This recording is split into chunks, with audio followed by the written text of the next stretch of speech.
Taste the Daily.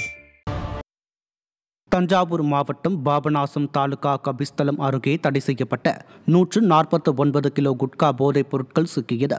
கடத்தலுக்கு பயன்படுத்தப்பட்ட omni van ஆகியவை பறிமுதல் செய்யப்பட்ட நிலையில் வேன் ஓட்டுநர் சதீஷ்குமார் மற்றும் வேனில் இருந்த உத்தானியைச் சேர்ந்த பிரகாஷ் ஆகிய இருவரும் பிடிபட்டு உள்ளனர்.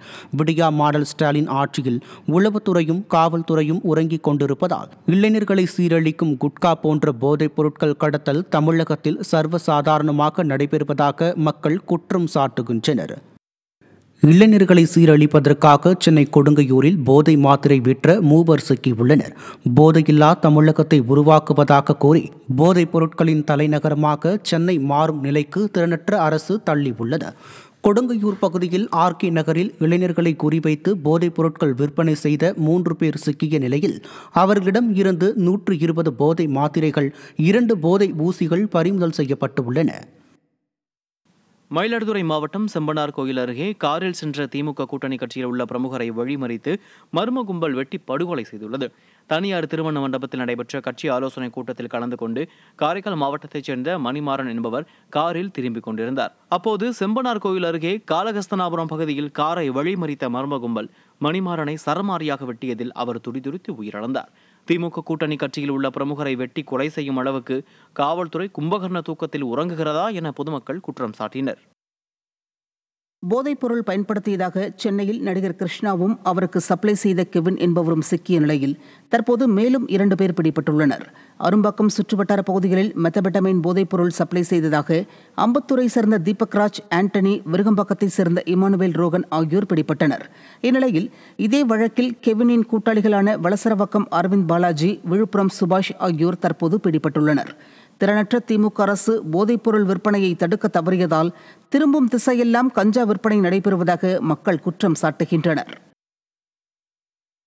காஞ்சிபுரம் மாவட்டம் குன்றத்தூர் காவல் நிலையம் அருகே அங்கீகாரம் பெறாத பாரில் கள்ளத்தனமாக மது விற்பனை நடைபெறுவதாக பொதுமக்கள் குற்றம் சாட்டினர். அங்கீகாரமற்ற இந்த மது பாரில் 24 மணி நேரமும் மது விற்பனை செய்யப்படுகிறது. திமுக தொழில்துறை அமைச்சரின் தொகுதியில் 24 மணி நேரமும் கள்ள சந்தையில் மது அமோகமாக விற்பனையாவதாக பொதுமக்கள் குற்றம் சாட்டினர். காவல் நிலையம் அருகே கள்ளத்தனமாக 24 மணி நேரமும் மது விற்பனை நடைபெறும் அளவுக்கு விடியா ஸ்டாலின் அரசின் காவல்துறை திறனற்று இருப்பதாக பொதுமக்கள் வேதனை தெரிவித்தனர். கிருஷ்ணகிரி மாவட்டம் ஊத்தங்கரை அருகே அடுத்தடுத்து 3 கடைகளின் பூட்டை உடைத்து 55,000 ரூபாயை மர்ம நபர்கள் கொள்ளையடித்த சிசிடிவி காட்சிகள் வெளியாகியுள்ளது. ஊத்தங்கரை சேலம் சாலை பகுதியில் உள்ள இறைச்சி கடை உள்ளிட்ட 3 கடைகளின் பூட்டை உடைத்து 55,000 கொள்ளை அடிக்கப்பட்டுள்ளது. நிர்வாக திறனற்ற ஸ்டாலின் ஆட்சியில் ஏவல் துறை இரவு நேரங்களில் முறையாக ரோந்து செல்லாமல் ஆழ்ந்த கும்பகர்ண தூக்கத்தில் இருப்பதால் கொள்ளையர்கள் சுதந்திரமாக திரிவதாக மக்கள் குற்றம் சாட்டியுள்ளனர்.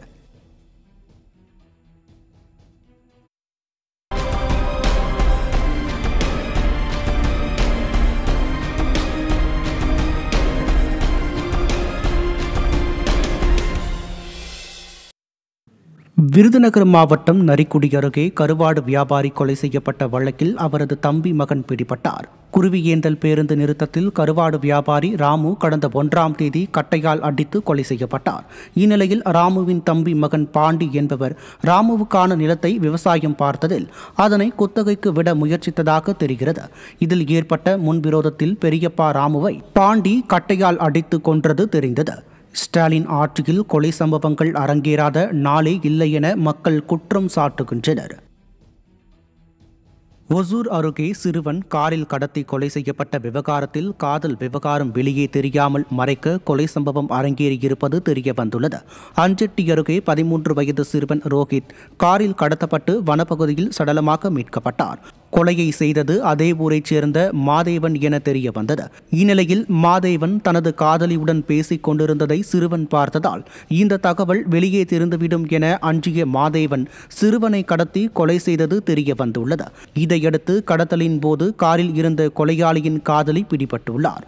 ஸ்டாலின் ஆட்சியில் ஏவல் துறை மீதான பயம் துளி கூட இல்லாததே இது போன்ற சம்பவங்களுக்கு காரணம் என பொதுமக்கள் குற்றம் சாட்டுகின்றனர். திருப்பூர் மாவட்டம் அவிநாசி புதுப்பெண் ரித்தன்யா தற்கொலை வழக்கில் அவரது மாமியார் பிடிபட்டார்.